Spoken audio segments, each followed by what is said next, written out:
Hey guys, it's me, Admiral back with another IRL video.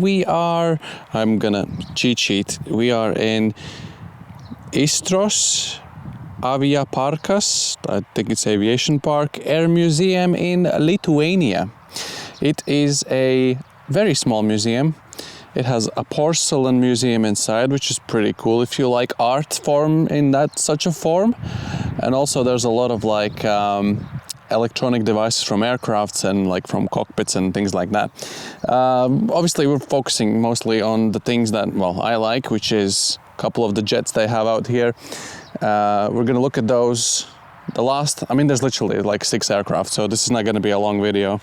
Look at the aircraft, read the little description of it, walk around it, have a look. There's absolutely no people here, so we got pretty cool access to literally peek inside every air intake and check out every little thing about these. So we're gonna start probably with like the least interesting row, just to keep your attention span and excitement up, because the cool stuff is gonna be at the end of the video. We have a tiny helicopter. This is the Mi-2. We can I don't think we're actually gonna walk around this one. We're just gonna kind of look from the side of it. It looks freaking tiny, I am not gonna lie. The weather outside is also pretty good. There's no harsh lighting or anything. We can maybe try and have a little peek inside. It looks pretty cramped in there, if you ask me. Oh, okay, there's a backseat bench in there. But yeah, it's a really tiny helicopter. And before we walk around the other side, there's the little description. I'll just be holding out like this. And Mi-2 helicopters were widely used by military, state and commercial operators. Besides transporting cargo and passengers, Mi-2s or Mi-2s also served as ambulance, police and search and rescue helicopters. Yeah, pretty cool. Yeah, the lighting is really good actually out here.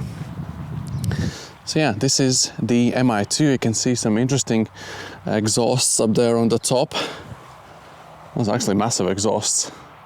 Yeah, and 3 props, tail prop, a weird looking tail, not gonna lie. The cool jets are there, but yeah, we need to finish off whatever is in this side.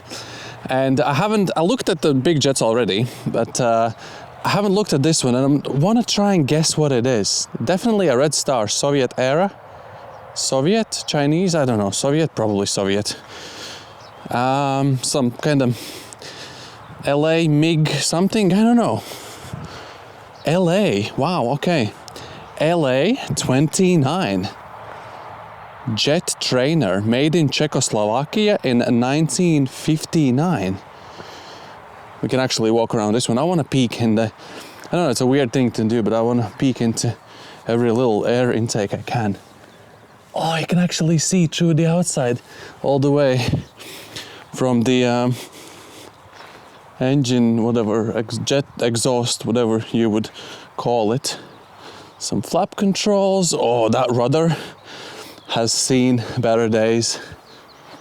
It has the top tail control.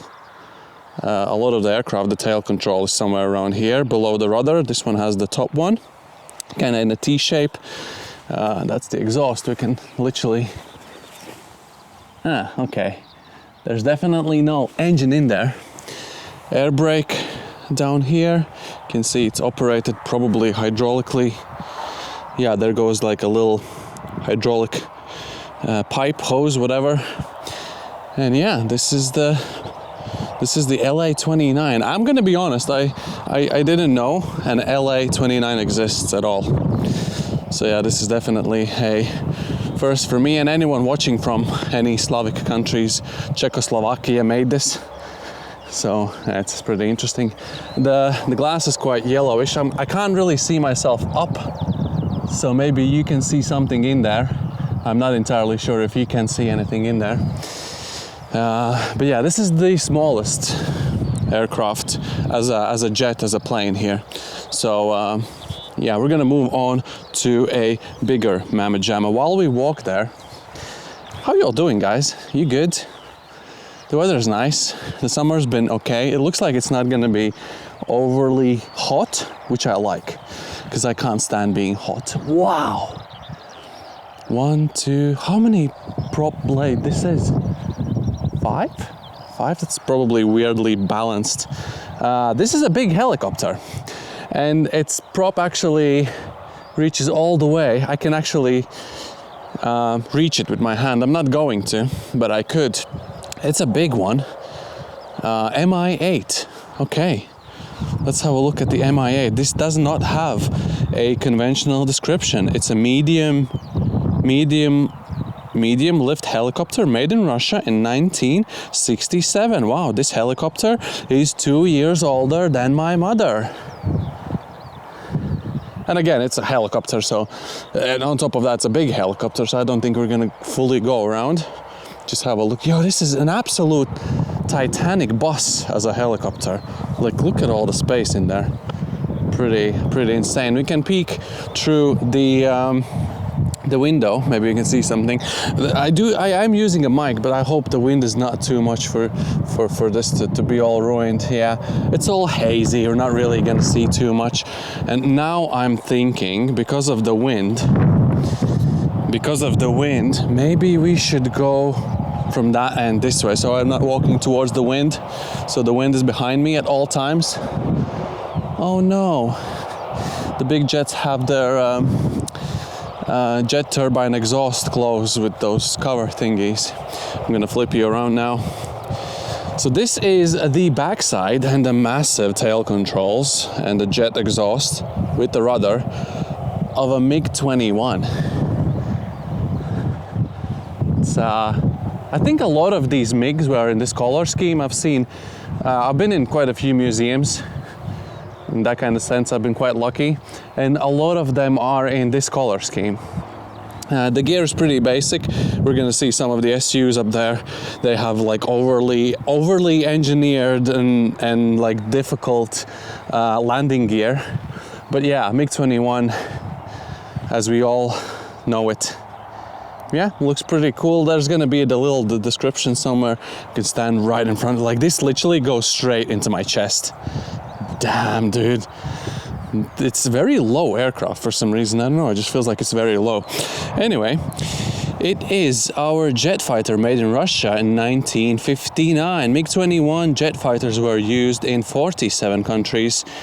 Internal fuel tank capacity 2,600 liters. External fuel tank capacity 1,780 liters. About 11,000 of MiG-21s were built. I, for some reason, would have expected the MiG-21 being so popular, there would be more than only 11,000. I'm actually surprised to see a stat of only 11,000 MiG-21s being built. Because I think in all of these kind of museums, they always have a MiG-21 or even multiple. There's some weird radar thing. We're not gonna go there, but it's probably used at some point somewhere. Anyway, next one. Now the bigger boys. Yo, this sharp knife thingy in the nose, literally. I need to duck down to be able to get through this, right? I can't remember off the top of my head what this was. I'm gonna peek quickly. It is a MiG-23. I remember when I saw this in Poland, the one in Poland was in slightly better condition. This seems like it's a bit tired in terms of like the color scheme and like the overall condition. Sadly, the whole canopy is very yellow. Would love to see in that. Let's do a quick description check here. MiG-23 jet fighter made in Russia in 1967. About 3,000 of MiG-23 jet fighters were made before production ended in late 1980s. The jet fighter featured variable geometry wings, which could be set to angles from 72 to 16 degrees. And this is the portion the description is talking about. You can see oh yeah, when it's at the steepest, like this would match up with this. You know what I mean? Now it's at this, I think it's the most extended it can be. You can see the pivot point here, probably, and the slot. It would slot in. Yeah. You can just see how this would work instantly. So this would be probably like a takeoff or landing. extension. And this gear, this is the gear I was talking about. Like, I can't even picture how many different angles it bends to get this as a cover for that hull. Like, it is like beyond over-engineered landing gear, which is crazy. Again, we're gonna do a little air intake check. It's a very yellow canopy again. There goes the air intake, which sweeps all the way down to the left and in, and we have another one on the other side, obviously.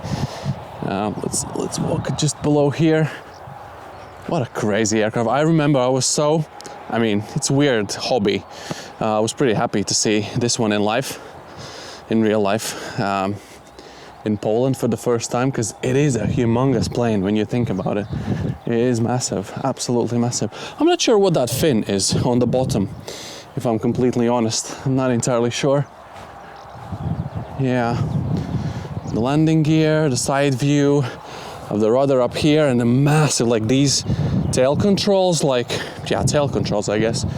And I suppose, yeah, you would use this as a tail control / aileron, because, wait, do we have any controls in the wings? Maybe, I'm not entirely sure. Yeah, but sadly we can't peek in the jet exhaust because that's been closed. That's probably the tip of the drag chute right up there. Yeah, I don't know if you fully like grasp the size of this thing, but like,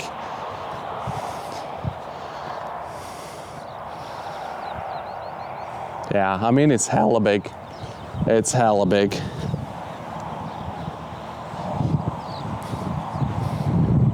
Not bad. And last but not least, this one sits up really high. You literally need to duck down to walk below this. And the last but not least, I think this is something again. I did have a look at it, but I can't remember off the top of my head, and since I don't want to say the wrong thing, this is the SU-15, and this is such a massive nose. You can easily walk below that. And I'm hoping that maybe, yes, the light at the end of the massive intake, and there's a light at the end of the tunnel. So I think we might be able to check out the jet exhausts on this one. The canopy is really clear, but this one's so high up that if I be twice as long as I am, I can probably reach into that. In terms of gear design, this is better than the MiG-23 because this seems a bit more conventional. Actually, before we go away from here, let's do the little description check. Jet fighter interceptor made in Russia 1959. There's a bird poo, so it's difficult to tell the year, but it looks like 1959. It was the first SSRS jet fighter capable of all-weather flights. There were about 1,500 of Su-15s made in total. Su-15 was made famous after shooting down a South Korean Airlines Boeing 747. Now that's an interesting thing to be famous for, I presume. Let's check out the landing gear down here. Yeah, like this just seems simple. It would just fold in and that's it. A lot of like hydraulic fluid. Whoa, let's not lose an eye on this thing. Holy bananas. Right in the face as well, the height perfectly for the face. Quite sweepy wings. Some controls. Massive tail controls. Massive rudder. Again, drag chute probably down here, and the twin jet setup. Oh my days. Oh wow, you can actually fully see through. You can actually fully see through to the air intakes. Let's move over. Yeah, look at that, dude. Some scrap here, or like some parts, I'm not sure. Probably not scrap. But like the fact that like this is massive. You could have an absolute party in there. And yeah, the massive tail of an Su-15. And again, I'm kind of surprised there's only so few made. But yeah, it is what it is, ladies and gents. Yeah, I didn't film anything inside because let's be honest, people barely care about these videos. If I would film stuff inside the museum, probably no one would watch anyways. But But yeah, this is massive. Probably need to figure out a thumbnail though. This could be a good thumbnail with this jet because it's absolutely humongous. Anyway, thank you so much guys for watching. It's been me, Admiral Starks, from another IRL museum video tour of random old planes. And I'll see you guys in the next one. Goodbye.